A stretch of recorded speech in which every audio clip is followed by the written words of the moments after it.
Welcome to Think Big with Dan and Qasim. Join hosts Dan Melnick and Qasim Masood as they explore big ideas, limitless possibilities, and engage with visionaries, entrepreneurs, and thought leaders who dare to dream big, get inspired, motivated, and find practical tips for personal growth. Think big, dream bigger, and ignite your potential. All right, welcome to Think Big with Dan and Qasim. And if you want to go ahead and introduce yourself, tell us where you live and what you do for a living. All right, well, I'm Francine, and I recently started a business called Pistakio. It's basically our way of reimagining pistachios and turning them into something that is not only eaten for special occasions, but it's just like adding to your favorite part of the meal. So it's a sweet pistachio spread, and we like putting it on like ice cream. We like putting it on toast. It's just something that we want to use in every occasion and not just that premium luxury bag of pistachios that you eat like every once in a while. And that's So, our so, mission.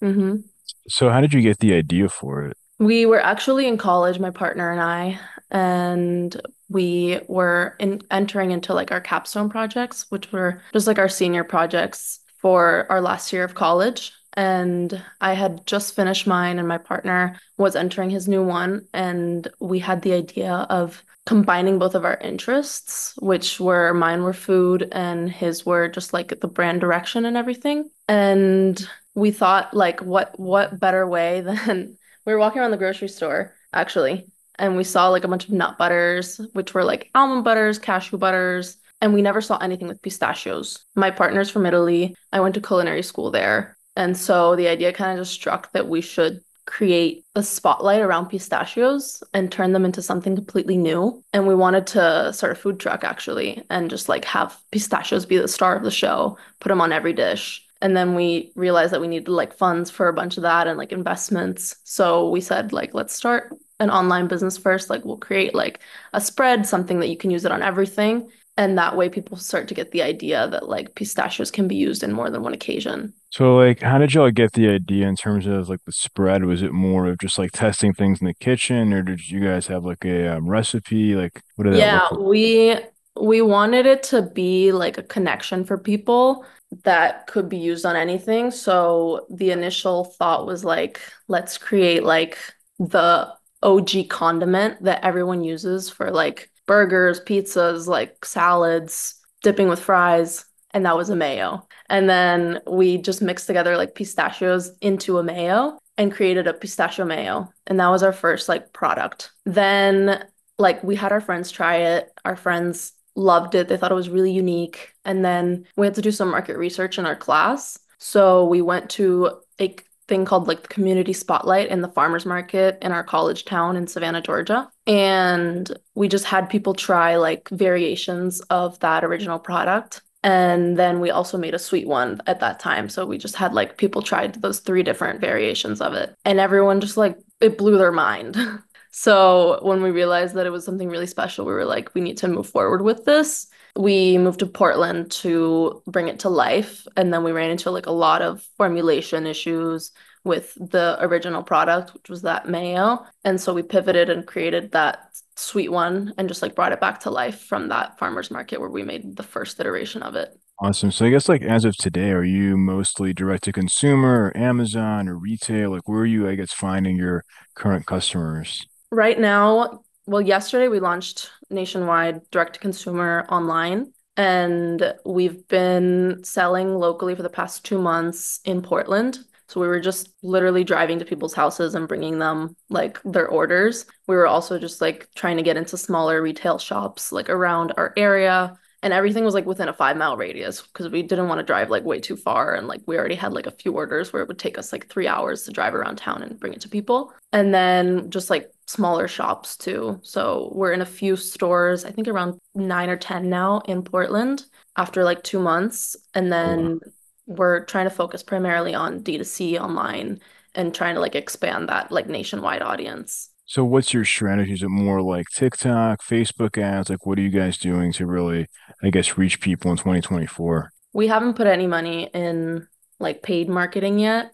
we are trying to do everything organically, and like we're bootstrapping this business also. Like everything is like super scrappy. So we've been just trying to like be authentic and tell our story through our social platforms, like through Instagram mainly. We're just trying to like bring people along in the journey and make them feel like they're part of it. Because a lot of them are like, there's a lot of our followers that have been with us since like the first day that we went into the farmers market and made a post and said like, thank you guys for coming, you know.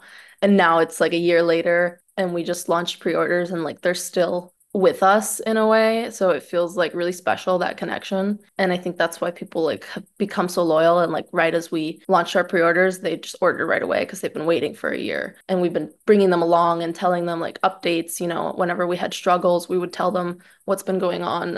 And that's kind of like our strategy. For sure. So for 2024, like, are you looking to raise money, or I guess like, what are you gonna do to really scale things up, or is it more of just kind of this, approach that you're doing now, this, like organic approach through Facebook or TikTok or whatever channels? Yeah, I think after we launch like officially and actually start selling to people and shipping, which will be like next week, I would say, we're gonna start looking into expanding more stores also, so that not only people get it G2C, but it'll go into like retail stores. I mean, our biggest goal is obviously going to be like Whole Foods in a few years. Right now, we are in talks with like some local retailers that have like 20 stores in Oregon. So like there's some smaller ones already that we just want to expand. And that's probably going to be the biggest goal for 2024 is trying to like just mark spots all around the US so that people can get it anywhere. So in terms of like the product, like, are you focused also on selling to, corporate, like, B2B, or is it really just retail and direct to consumer? Like, what does your strategy look like from that standpoint? No, we're not gonna look at B2B probably just because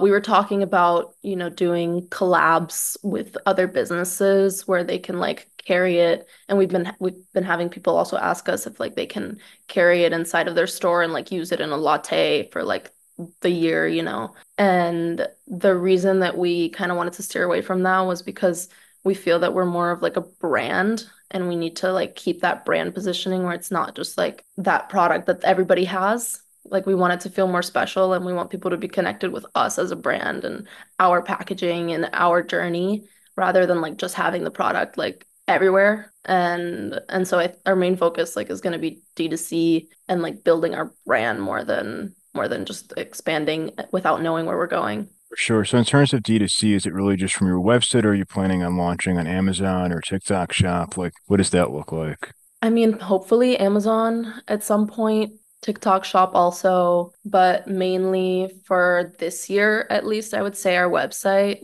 we have like ideas for future products. So like we want to keep those on our website and then, you know, look at Amazon later on, maybe in 2025 when we launch like a line of products, it might be better to look at those places because they might want to have like a set of it or something like that. So that was kind of our thoughts on that. For sure. So like for somebody who hasn't tried your product, like what would it, I guess if you could describe it, like what's a good, combination to eat it with? Okay, well, one, like I'm super biased, but it's delicious. It like we everybody tells us that they just eat it off the spoon. They want to use it for different recipes, but then they just get carried away and just keep eating it and eating it. I would say if I could describe the texture, it's kind of in between like a Nutella and a nut butter because it doesn't have that like thick creaminess of a Nutella and it's not as sweet as a Nutella at all, but it's not as it doesn't like stick to your mouth like the way a nut butter does, and it's not as strong. So it's kind of like in between. Like you taste a lot of pistachios and you get that grittiness from a nut butter, but you don't get like too much sweetness from a Nutella and not as much creaminess. It's like very drizzleable. So like you can pour it out of the jar and put it onto ice cream, or you can put it onto like your breakfast bowls. There's a lot of uses. We've had people even tell us like that they've been marinating meat with it. They've been dipping fries with it or like putting it on milkshakes when they're on the go because like it's something really special that most people haven't had. But if you could describe it like between like a frosting slash Nutella and nut butter, I think that's the easiest terms that people can connect with. Yeah, I mean that's awesome. So I guess like obviously now in 2024, many companies are looking for ways to use things like AI. So do you guys use AI in the business? And if not, like where do you think may AI could come in and add value to the company? That's a good question. I think we haven't been using it now to answer the first question. We haven't been using it yet. Other than like in the beginning, we were getting ideas for the product and how we could position our brand, our messaging and everything. So we would be asking like ChatGPT questions and stuff, and that was like the extent of it. But probably, I mean, I think in the future AI will have like a greater stance in like projections and helping us with like finances and things like that, and to looking into more stores that we could go into. We've already like reached out and found stores because of that. And so I think like with financial projection, which is something we need help with the whole business and financial side, I think it could be of help in the future for us. Do you think that AI could add value, maybe just, explaining your product to somebody who's, hasn't tried it? Because I think that, like, obviously, that you're essentially a category creator, that people haven't tried the product, they're Yeah. not familiar with it. So they could have, like, conversations and ask questions about, like, the ingredients, things like that. Yeah, I think it actually could be of help in that way also. If we were to like feed it information and then put like an AI bot on the website also, if people are like, what's the texture like, then it would be really helpful and maybe like answering people's questions and things like that. So I do think it would add a value in that way. For sure. So, what would you say is like the one biggest piece of advice that you wish you knew before you started this business? I think it's that, like, if you have an idea, it's just getting started because our biggest fear was starting in college without any resources, like very limited resources, and, no knowledge of this industry, no business knowledge, like really nothing. And even like content, like it wasn't very good. We didn't have good light. We were in our dorm. And so I think like the biggest piece of advice I would say to someone who's looking into entrepreneurship or looking to have an or has an idea already and wants to execute it is to just execute it, and you'll get better as you go. Like we didn't realize how many people that are like already successful in this industry had no idea what they were doing at our stages also. And even like us a year ago have learned so much now from just doing it, and not from like following what everybody else is doing, but figuring it out as we go and learning and getting better. So that's probably my 2 cents. Yeah, for sure. I think it's a common thing that we have. You sort of have to like jump in and iterate, which is sort of like what you did, Yeah. and pivot, pivot, pivot, and then you find like your product market fit. And then from there, you can scale things up. So I guess if we're going to have this conversation again in 1 year from now, where do you see things going for your business? Hopefully a large customer base around the US. I think we will probably have nailed down a lot more like distribution strategies and business strategies. Right now, we're not at that stage where we have figured out everything. We haven't even like started shipping yet. We start shipping next week. And so I think we'll have everything more set in stone. And I hope that we're also like hiring our friends and like people that we went to school with that are really talented. We want to be able to like create a community in this business because that's one of our biggest missions. And I think within the business, like it shows a lot. So I hope that we've grown enough to that point where we can like hire people, have our own facility potentially, and just grow. Awesome. We're rooting for you guys. So if somebody watching this wanted to reach out, you mind sharing your website or social media handles, I guess best ways to get in contact with you? Yeah, of course. Our website is pistachio with a K. So pistachio with a K .co. And then my social media handle is eat pistachio. And my email is fran@pistachio.co if you guys have any questions also. Awesome. Well, Fran, thank you so much for your time today. Thank you. I Thank appreciate you. it. Of course. Thank you. All right. Bye. Bye.